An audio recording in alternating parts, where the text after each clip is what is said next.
Hey guys, this is Mel, and I'm here to talk about Sailor Moon Crystal with a focus on Act 25 titled Showdown, Death Phantom. That was released July 4th, 2015. Once again, I have not read the manga, so any thoughts of mine are derived from what I picked up while watching the previous Crystal episodes or on what happened in the classics episodes of the same story arc. With that said, I cannot believe what just happened in this episode. I mean, with each episode, it's showing more clearly how much darker and mature this animation version is in comparison to the classics, which truly seems like child's play when I think about it. Now, before we got to see the twisted affections Black Lady had for her father's past self, but this episode showed the death of Sailor Pluto. Yeah, you heard me. Sailor Pluto dies because she broke the third strict rule that came with being the space-time door guardian, and that was she stopped time. She's not supposed to do.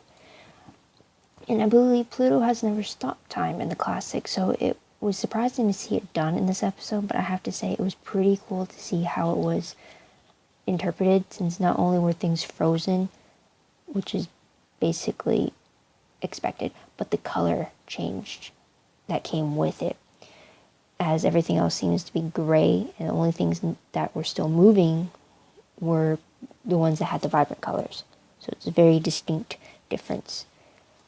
Now, Pluto stops time before Prince Demon is about to crash the two silver crystals together. But when stopping time, everyone part of the Silver Millennium Kingdom was released from being frozen in time. So they had the vibrant colors, Prince Demon, Nemesis, and then their surroundings were still stuck in the bleak color scale they were in. Now, Silver Millennium Kingdom includes the formerly spelled Tuxedo Mask, who seems to have been back to normal after being brought out of this frozen time bit, and then Black Lady, who seems to be panting, possibly because the black malefic power within her is reacting to the time stopping bit. Anyway, she's not frozen, and I don't really know why she's panting. It could be because she's exhausted from the power blast or something, I don't know.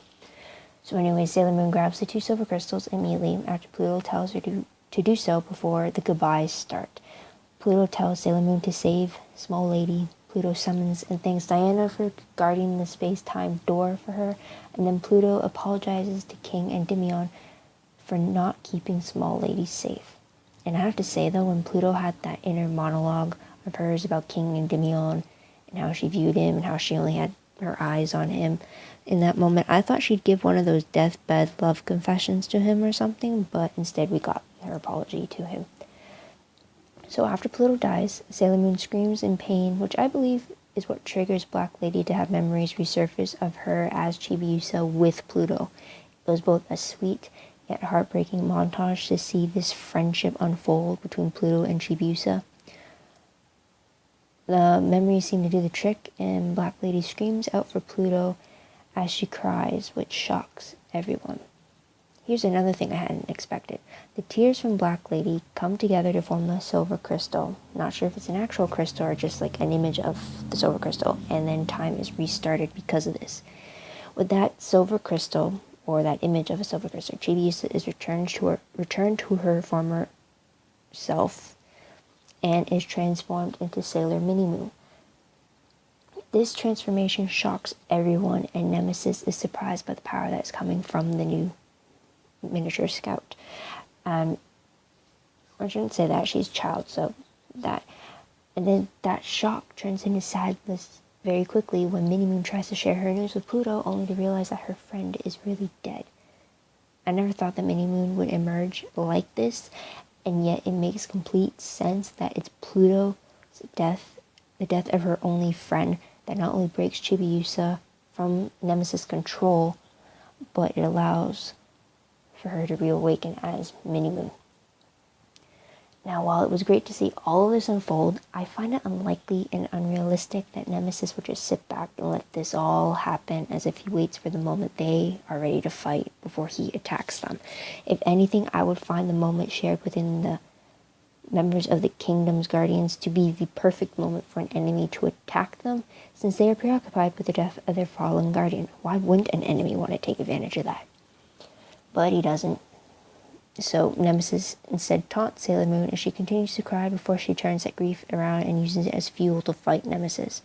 I actually thought her tears would form into something, since there was so much emphasis on it on screen, but that wasn't the case.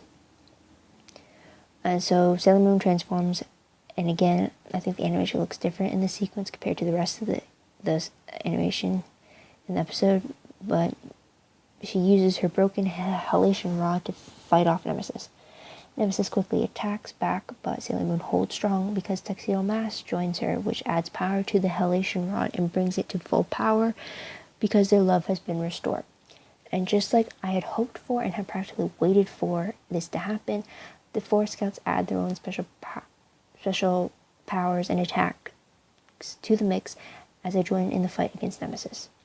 Now, Minnie Moon is in awe as she watches Sailor Moon and Tuxedo Mask fight together, and she even contemplates what the scouts stand for. And while Minnie Moon does this, Prince Demond is solely focused on Sailor Moon as she fights off Nemesis. Not a big shocker there on his focus. Now, Nemesis pushed out of the sky, and for a moment we're left to wonder whether the fight is over or not. Before anyone could breathe a sigh of relief, Nemesis strikes back full force, it seems, but instead of the attack falling on Sailor Moon, which every indication seems to point towards her, Prince Demon steps in and shields her by using the evil eye to fight off Nemesis. It seems like Prince Demon has the mentality that if I can't do it, no one else should have the chance to, which is similar to the dangerous jealousy some guys have for their obsessions that caters along the lines of, if I can't have her, no one can. I shouldn't just limit it to guys. Some jealous girls have that too towards their obsessions as well. If I can't have him, no one can, like that. Anyways, back on track. Nemesis mocks Prince Demon for his delusions before he kills him in the end, and the last sight Prince Demon sees is of Sailor Moon staring at him in shock. I guess with Prince Demon, he was never going to change sides, but I had hoped for a moment that his obsession with the Queen would have him siding with her past self to save her. But I guess in a way he did, but only because he wanted to destroy her himself. And then at one point I kind of wanted the actual Neo Queen Serenity to come face to face with Prince Demon for one last time instead of having her past self do it, but I guess we'll never have that. So the fight is then brought into the darkness that is created by the black malefic crystal, where one touch will kill them.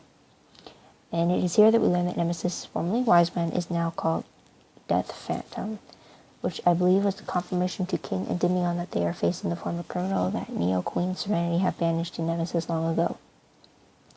Death Phantom even talks about his banishment and how he collected power over the centuries so that he can control the past and the future and have Earth suffer. Sailor Moon is determined to stop Nemesis now more than ever, but he only mocks her some more, and that's how the episode ends, on another cliffhanger. I don't know whether I love or hate these cliffhangers, but I guess it seems more realistic to have the story arc bleed over so many episodes, or have one event bleed over so many episodes, and then to have it all being resolved within the episode, like the classics animation had the habit of doing.